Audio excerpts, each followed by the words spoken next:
Praise the Lord. இயேசுவுக்கே புகழ், மரியே வாழ்க. இயேசுவில் எனதருமை சகோதர சகோதரிகளே, இந்த 35வது அதிகாரத்தில் 3 விஷயங்களை நாம் பார்க்கிறோம். ஒன்று, ஆண்டவர் யாக்கோப்புக்கு தோன்றி நீ உன்னையும் உன்னுடைய வழிமரபினரையும் பெத்தேலுக்கு அழைத்து செல். பெத்தேல் என்பது ஆண்டவர் அவருக்கு காட்சி கொடுத்த இடம். லூசு என்ற இடத்தை பெத்தேல் என்று அவர் மாற்றம் செய்தார் அல்லவா?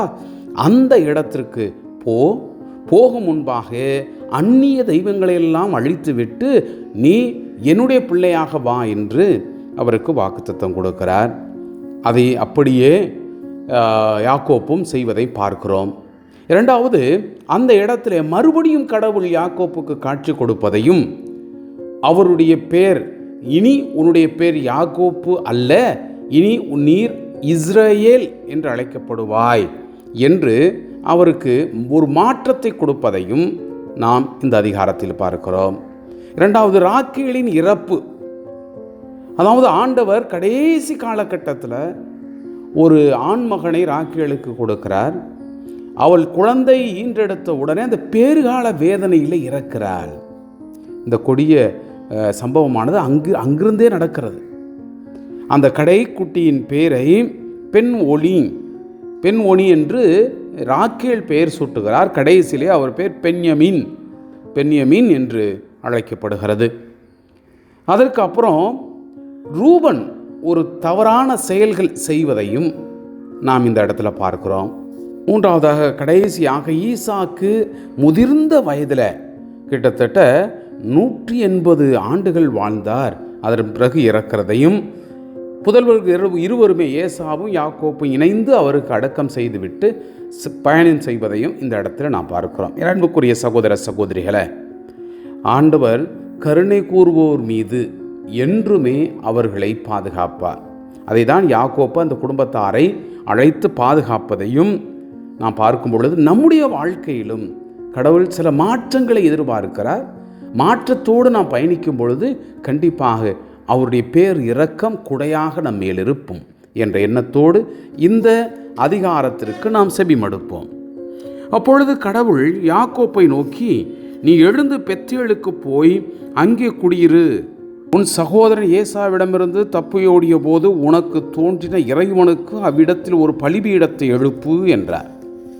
யாக்கோப்பு தம் வீட்டாரையும் அவரோடு இருந்த அனைவரையும் நோக்கி, உங்களிடம் உள்ள வேற்று தெய்வங்களின் சிலைகளை அகற்றிவிட்டு உங்களை தூய்மைப்படுத்தி உங்கள் உடைகளை மாற்றிக்கொள்ளுங்கள்.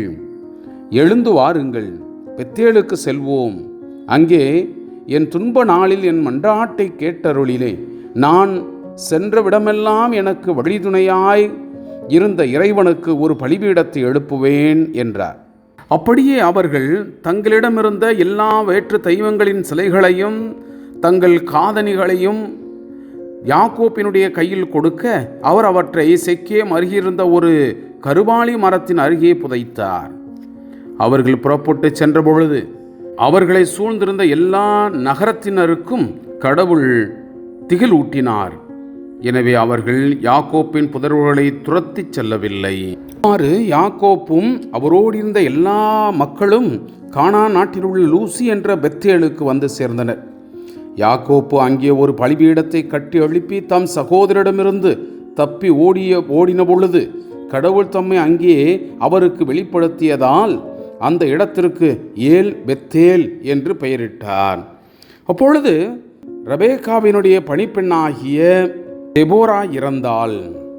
பெத்தேலின் அடிவாரத்திலிருந்த ஒரு கருவாளி மரத்தடியில் அவள் அடக்கம் செய்யப்பட்டாள். எனவே அவ்விடத்திற்கு அல்லோன் பாக்கூத்து என்னும் பெயர் வழங்கலாயிற்று. யாக்கோப்பு பதான் அராமிலிருந்து திரும்பி வந்த பின் கடவுள் மீண்டும் அவருக்கு தோன்றி ஆசி வழங்கினார். கடவுள் அவரை நோக்கி, உன் பெயர் யாக்கோப்பு, இனிமேல் நீ யாக்கோப்பு என்று அழைக்கப்பட மாட்டாய், உன் பெயர் இஸ்ராயேல் எனப்படும் என்றுரைத்து இஸ்ரேல் என்று அவருக்கு பெயரிட்டார். மேலும் கடவுள் அவரை நோக்கி, நானே எல்லாம் வல்ல இறைவன், நீ பழுகி பெருக கடவாய், ஓர் இனமும் மக்களினங்களினுடைய கூட்டமும் உன்னிடமிருந்து தோன்றும். அரசர்களும் உன் வழிமரபில் உதிப்பார்கள். ஆபிரகாம் ஈசாக்கு நான் அளித்த நாட்டை உனக்கும் உனக்கு பின் உன் வழிமரபினருக்கும் கொடுப்பேன் என்றார். பின்னர் கடவுள் அவரோடு பேசிய இடத்தினின்று மேலெழும்பி சென்றார். யாக்கோப்பு தம்மோடு கடவுள் பேசிய அந்த இடத்தில் ஒரு கல் தூணை நினைவு தூணாக நாட்டி அதன் மேல் நீர்ம பழியையும் எண்ணெய் பழியையும் பார்த்தார். யாக்கோப்பு தம்மோடு கடவுள் பேசிய அந்த இடத்திற்கு பெத்தேல் என்று பெயரிட்டார். பின்பு அவர்கள் பெத்தேலை விட்டு புறப்பட்டனர். எப்ராத்திற்கு சற்று தொலைவில் அவர்கள் இருந்தபொழுது அங்கே ராக்கேலுக்கு பேறுகாலம் வந்தது. அப்பொழுது அவர் மிகவும் வேதனைப்பட்டார். பேறுகால வேதனையால் அவர் துடித்து கொண்டிருக்கையில் மருத்துவ பெண் அவரை நோக்கி, அஞ்சாதே, உனக்கு இன்னொரு மகன் பிறந்துள்ளான் என்றாள். அவர் சாக கடந்து உயிர் பிரியும் அந்த வேளையில் அவனுக்கு பெண் ஒனி என்று பெயரிட்டார். அவன் தந்தையோ அவனை பென்யமின் என்று அழைத்தார்.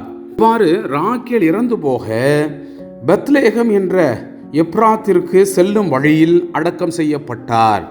யாக்கோப்பு அவருடைய கல்லறையின் மேல் ஒரு நினைவு தூணை நாட்டி வைத்தார். இன்று வரை அது ராக்கேலின் கல்லறைக்கு நினைவு தூணாக இருக்கின்றது. மீண்டும் இஸ்ராயேல் அங்கிருந்து புறப்பட்டு மிக்தால் ஏதேருக்கு அப்பால் கூடாரம் அடித்தார். இஸ்ராயேல் அந்நிலப்பகுதியில் குடியிருந்த பொழுது ரூபன் தன் தந்தையின் மறுமனைவியாகிய பில்காவுடன் உறவு கொண்டான். இஸ்ரேல் அதை கேள்விப்பட்டார். யாக்கோப்பின் புதல்வர்கள் 12 பெயர்கள் ஆவன. லேயாவின் புதல்வர்கள் யாக்கோப்பின் தலைமகன் ரூபன், சிமியோன், லேவி, யூதா, இசக்கார், செபுலோன். ராக்கேலினுடைய புதல்வர்கள் யோசேப்பு, பென்யமின். ராக்கேலின் பணிப்பெண் பில்காவினுடைய புதல்வர்கள் தான், நப்தலி. லேயாவின் பணிப்பெண் சில்பாவின் புதல்வர்கள் காத்து, ஆசேர். இவர்கள் யாக்கோப்புக்கு 16ஆமில் பிறந்தவர்கள். ஆபிரகாம் ஈசாக்கு வாழ்ந்த இடம் கிரியத்து அர்பா என்ற எபிரோன் ஆகும். யாக்கோப்பு தன் தந்தை ஈசாக்கிடம் மம்ரே என்னும் அந்த கிரியத்து அர்பாவுக்கு வந்தார். அதுவே ஆபிரகாமும் ஈசாக்கும் குடியிருந்த எபிரோன் ஆகும். ஈசாக்கு 180 ஆண்டுகள் வாழ்ந்தார். அவர் வயது முதிர்ந்தவராய் இறந்து தம் மூதாதையருடன் சேர்ந்து கொள்ளப்பட்டார். அவர் புதல்வர்கள் ஏசாவும் யாக்கோப்பும் அவரை அடக்கம் செய்தனர். Praise the Lord. இயேசுவுக்கே புகழ். மரியே வாழ்க.